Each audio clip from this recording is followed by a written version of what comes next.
El lenguaje del teatro. Bueno, el teatro, generalidades de su lenguaje son: el teatro es un arte que somete a la conciencia del espectador todo aquello que percibe e imagina a partir de lo que ve o escucha desde la butaca. El teatro griego, el teatrón, lugar para contemplar, es la rama del arte escénico relacionada con la actuación, que representa escenas frente a una audiencia pasando una combinación de discursos, gestos, escenografías, música, sonido y espectáculo. El Día del Teatro se celebra el 27 de marzo. El arte teatral no depende de una inteligencia particular, pues en ella se manifiestan las combinaciones de la inteligencia corporal, kinestésica y la inteligencia lingüística especialmente. Las diferencias de la obra dramática. Bueno, la obra dramática con respecto a la obra teatral, la primera tiene personajes, tiene lectores, está escrita y es una obra literaria.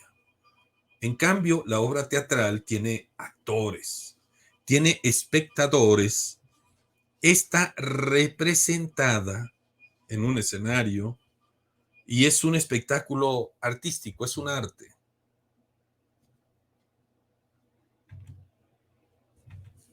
Los elementos del teatro.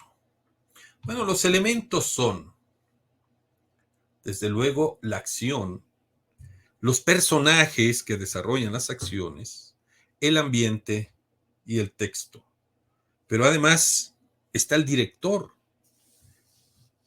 el actor, la composición escénica y los recursos humanos de apoyo. Ahora bien, la obra, pues obviamente hace alusión a situaciones que van desde lo banal hasta lo sagrado.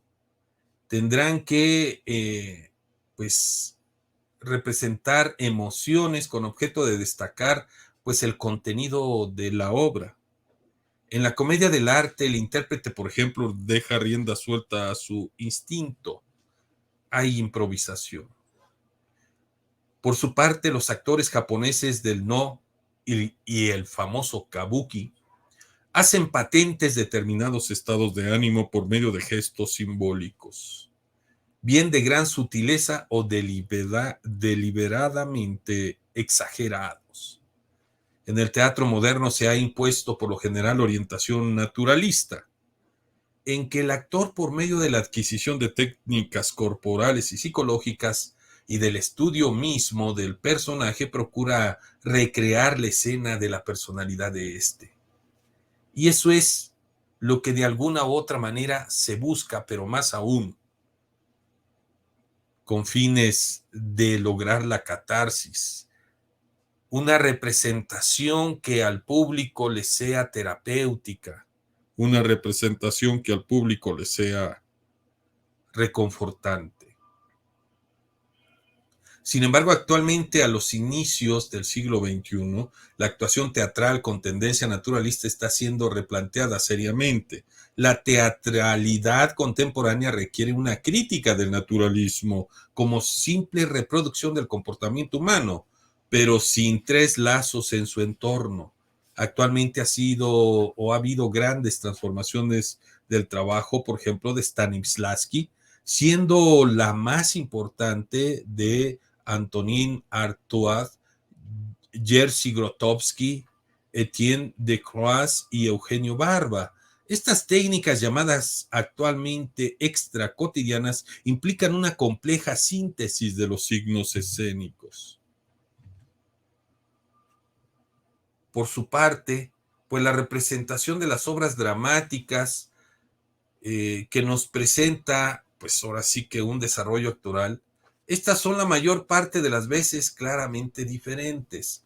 Son tres: la presentación, el desarrollo y el desenlace como estructura fundamental del teatro.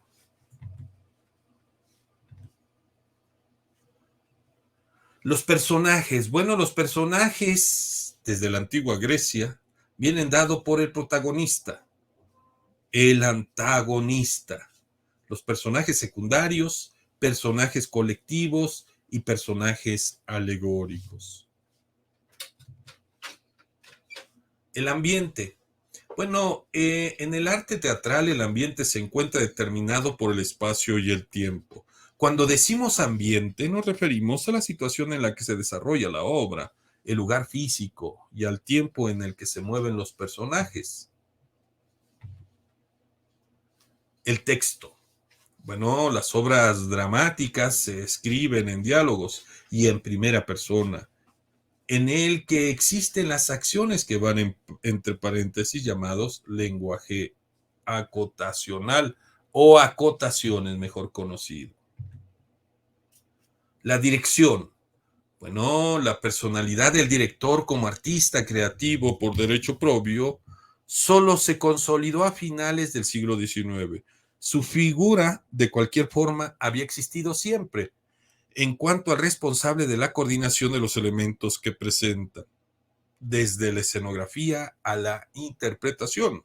A él corresponde, en definitiva, convertir el texto en teatro, por medio de los procedimientos que juzgue precisos, para inducir a la reflexión por los alemanes Bertolt Brecht, Edwin Piscator y el ascetismo del polaco Jerzy Grotowski. Así pues, también, sobre todo a nivel del teatro,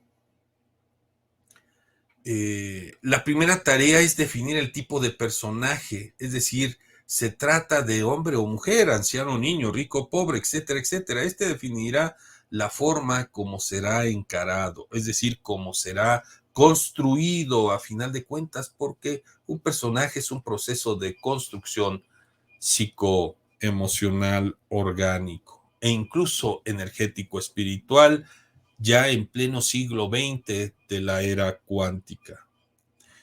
En segundo lugar, el actor decidirá en qué posición adoptará frente al personaje. De esta manera podrá encarar la situación en forma homogénea en todas sus etapas, evitando las contradicciones entre el desarrollo y el desenlace.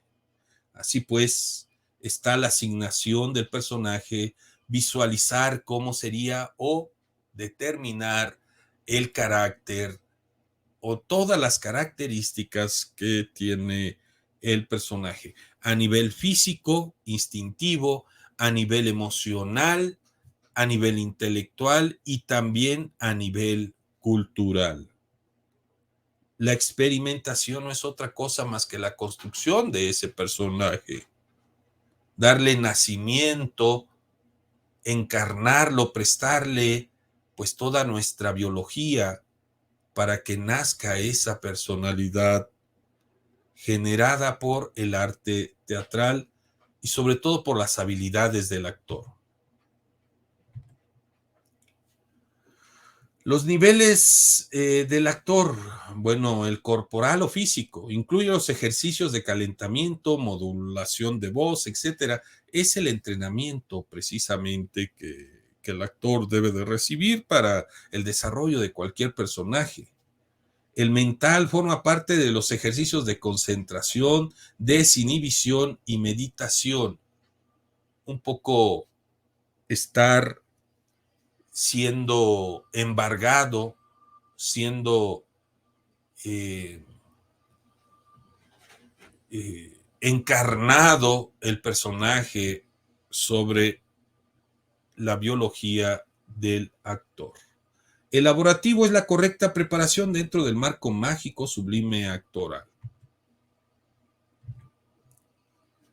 Y bueno, otras situaciones dentro del teatro, la orientación, los detalles, testimonios, contras, individualidad, improvisación, adaptabilidad, lenguaje, imaginación, todos estos son elementos del arte teatral: sensibilidad, modestia, confianza, mística, limitación, ensayo, posición. Todo esto pues va a llevar al desarrollo del personaje. Ahora vamos a ver la imagen escénica. La imagen escénica no es otra cosa más que pues el modo de expresión artística teatral. Esta imagen es una categoría estética que se fundamenta en las características expresivas que distinguen al teatro. El proceso de creación de las imágenes escénicas es una tarea de equipo, de todos los actores, del director, de todos los que intervienen. El proceso de creación de las imágenes escénicas es una tarea de equipo, siempre y siempre así será. Durante este proceso se seleccionan y ordenan indicadores que concreten sensorialmente, pues, la obra. Así pues, las imágenes escénicas fundamentan su sentido, tal como hemos analizado en la obra de Gregor Díaz, los tres aspectos interdependientes de la sociedad. Las situaciones socialmente definidas en las que se verifican las relaciones humanas, así como los indicadores socialmente pautados que se manifiestan objetivamente el comportamiento de los personajes, los objetos del espacio sociocultural donde se efectúan las situaciones, es decir, el contexto de la obra. Así pues, la transición Hadline, los artistas del teatro pueden partir de elegir una situación social modular o paradigmática en la que se transgrede el desempeño socialmente aceptado de los roles. Asimismo, esto es lo que caracteriza a la situación dramática. Es para desarrollar esta situación dramática o esta sucesión de situaciones dramáticas durante el desarrollo y desenvolvimiento de la historia representada. Así pues, los personajes son signos de roles, individuos o ideas socialmente reconocibles. En relación en el ambiente, los auxiliares del sonido, el comportamiento de los personajes y sus ideas por la palabra y la acción, el género elegido y los sucesos relatados, todo esto comunicarán al público lo que se está presentando. Las imágenes escénicas pueden componerse de un plano de significación de la imagen teatral, una interrogación, una afirmación o una metáfora, cómo se visten, cómo viven, cómo usan los textos, como el de Hamlet, la famosísima obra de Hamlet, tantas veces citada, Polonio. ¿Qué leéis, señor? Tragedia, comedia, drama. La relación entre lo que sucede en escena y el público es la atmósfera cuántica del teatro. La expresión corporal. A final de cuentas, el teatro es la expresión humana propiamente dicho. Una de las definiciones del teatro es la vida llevada al escenario. Pero la expresión corporal guarda un simbolismo muy importante, dado que la comunicación humana, el 75% del mensaje no verbal se da a través de la expresión corporal. La forma original de expresión es sumamente importante. Señala Stockoe que la escena o en la escena, la expresión corporal, así como la danza, la música y las artes, es una manera de exteriorizar los estados anímicos.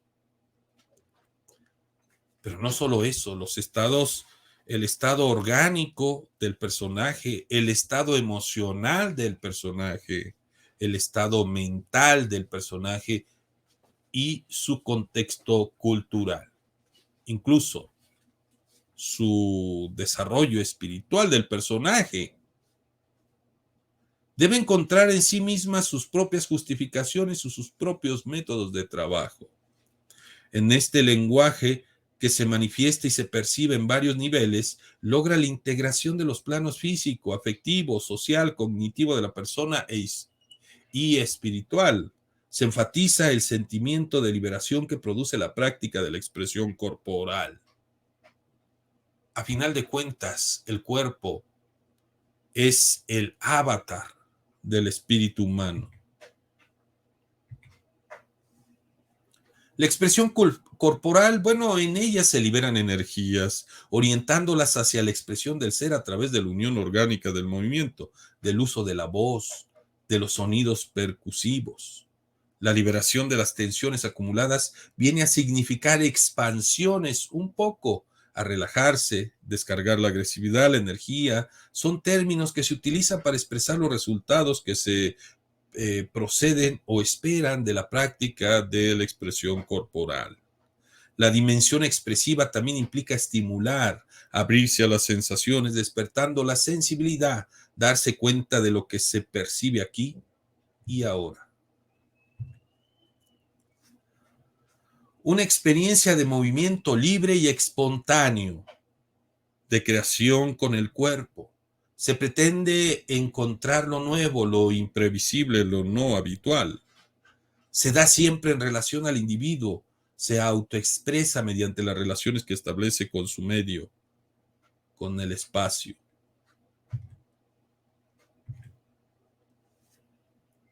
No hay que olvidar, para que me permitan transmitir el mensaje que se quiere conocer, la expresión cognitiva de la expresión corporal, pues, para exteriorizar una idea se requiere de un proceso mental, que consiste en buscar los signos más apropiados del lenguaje corporal y comunicarlos mediante el modo más adecuado. De ahí viene el entrenamiento del actor para afinar esas capacidades expresivas orgánicas. El dominio del escenario. Bueno, el dominio del escenario, como todo arte o oficio, se da a través de la práctica, de las tablas. Todo director debe de conocer los ambientes físicos del teatro, la boca, el telón, el foro, la corbata, teatro circular, es decir, tiene que estar pues tanto conocedor teórico como práctico de la cuestión física del teatro. Lo importante es que el actor se mueva siguiendo pautas universales de desplazamiento. Esto te da la técnica, esto te da la preparación.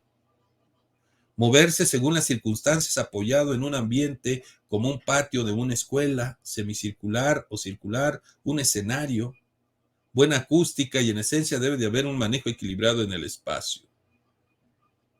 Con todo, el actor debe de tener el entrenamiento y la pericia para manejarse en cualquiera de los escenarios en los que esté representando la obra de teatro. La práctica escenográfica, por lógica, se sitúa al final de la cadena de ejercicios de dramatización. Y este último eslabón adquiere todas sus virtualidades educativas justamente cuando se ha seguido con anterioridad el proceso aquí asignado con la palabra dramatización. Así pues, es relevante el uso del espacio o escenario para la ejecución del teatro y del fenómeno teatral, lo que requiere de algunas recomendaciones enmarcadas en la denominación dominio del escenario. Se distribuirá el escenario, se imaginaría ya sea imaginaria o físicamente, en cuadrantes, considerando la cantidad de actores y la trama de la obra teatral de la siguiente manera. Buscar el punto medio geométrico del escenario. Trazar una línea desde el punto hacia el borde del escenario, limitante con el espacio del público. Buscar el punto medio entre el punto medio general y el punto del borde de la línea trazada. Este último punto medio es el llamado punto medio de los movimientos de los actores en el escenario, ejecutados considerando el punto medio teatral. Si es necesario, se marcarán los puntos y espacios según la obra a presentarse. Se recomienda que se hagan cuadrículas y semicírculos. Es decir, La parte central del escenario será la zona más fuerte en la que el actor va a estar porque va a ser el centro, no solo del escenario, sino el centro de atención del público. Luego a su mano derecha o mano izquierda, pues también serán zonas centrales, pero respectivamente de un costado y el otro. En cambio, acercarse hacia los eh, espectadores será una zona muy delicada porque es un contacto muy íntimo con el espectador, o bien irse o bajar del escenario, irse al fondo del escenario, será el punto más alejado del público y por tal razón representa en cierto sentido como un ensimismamiento del personaje al estar representado por el actor. Ya veremos más concretamente cómo se divide un escenario teatral formalmente.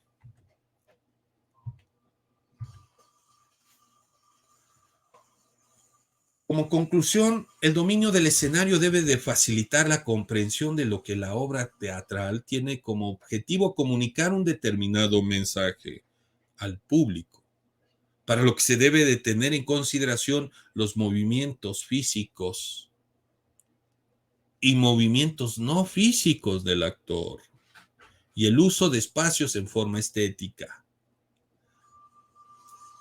Los actores deben de ser observados con claridad por parte del público, según la prioridad de los personajes, es decir, sin que el personaje principal se pierda en el desarrollo de la obra. Además, debe considerarse la talla de los actores, así como su volumen corporal. Los actores no darán la espalda al público en ningún momento, salvo que la obra lo requiera y en tal acción esté bien interpretada por el público, lo que generalmente debe de hacerse en diagonal, que es una técnica, ¿no?, de desplazamiento en el escenario. Hay varias técnicas, la diagonal, hay la circular.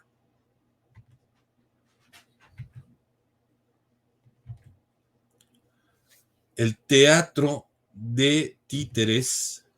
Bueno, el teatro de títeres lo hemos tratado en otras secciones. Los títeres y marionetas son muñecos y figuras utilizadas en funciones teatrales para representar seres humanos, animales y personajes mitológicos. Varían en tamaño, construcción y pueden moverse a mano o mediante cualquier otro artificio. Etimología de títeres y marioneta. El fantoche. Existen muchas explicaciones etimológicas como pulchinela y aguinol, pero todos llegan a un mismo fin y designan a un personaje inmortal y común en los títeres de fonda y en los hilos marionetas y que representan una máscara de las más antiguas parecidas a la escena. Esto evoca Italia y Francia del siglo XVII y a la primera en la forma primigenia del fantoche.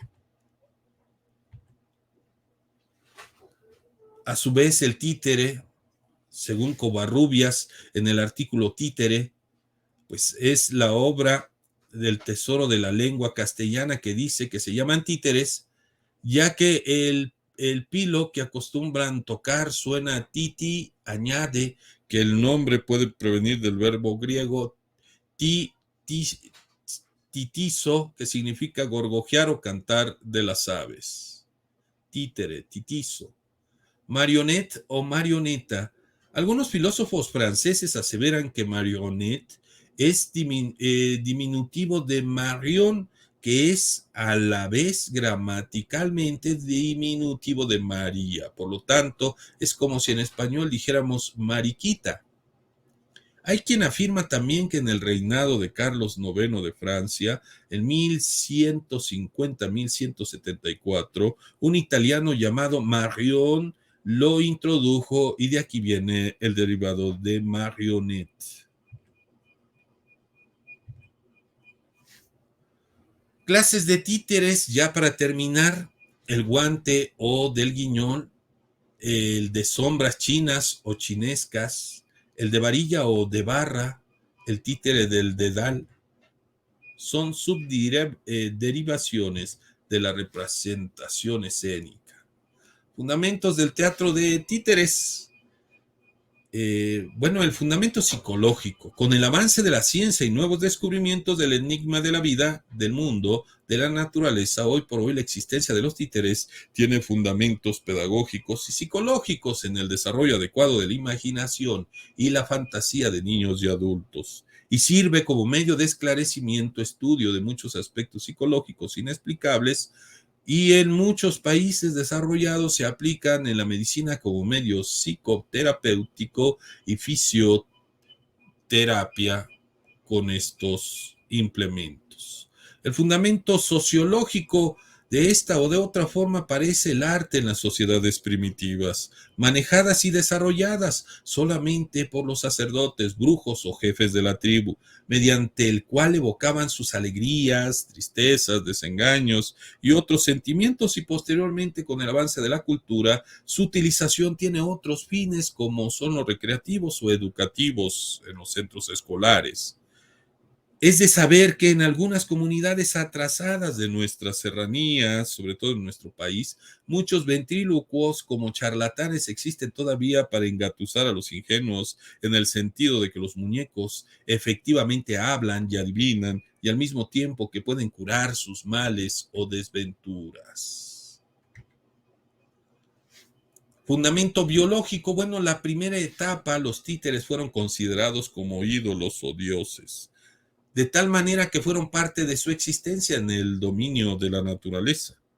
Todavía, por ejemplo, los santos de las iglesias, pues representan esta peculiaridad del uso de ídolos para representar a seres de santidad. Sin embargo, en la actualidad, con los nuevos descubrimientos y avances de la ciencia, toda esta farsa ha sido desterrada y más bien su rumbo ha cambiado fundamentalmente a la aplicación educativa recreativa. Y su práctica en el niño como en el adulto considera los siguientes aspectos biológicos y fisiológicos. El fundamento ideológico, en tal sentido, la realidad, los títeres por medio de los siglos o pasado los siglos estuvo al servicio de cierta causa y cierta clase de representaciones, sobre todo la representación teatral. En esta situación, los títeres, de una forma abierta o encubierta, continuamente se expresan ideas políticas, morales, filosóficas y estéticas, así como en el teatro en general, ¿no? De una cierta clase, y simultáneamente está indisolublemente unificado a las interacciones sociales entre los hombres y sirve como las demás maneras de conciencia social, a la resolución de las labores sociales planteadas en la sociedad, los problemas que se plantean en las obras, la razón por la cual no se refleja la verdad, sino además se evalúa y se expresa en cierta reacción en relación a ella, o crítica, o cierta posición de la vida ante lo que sucede pues en ella. Esto es el lenguaje teatral.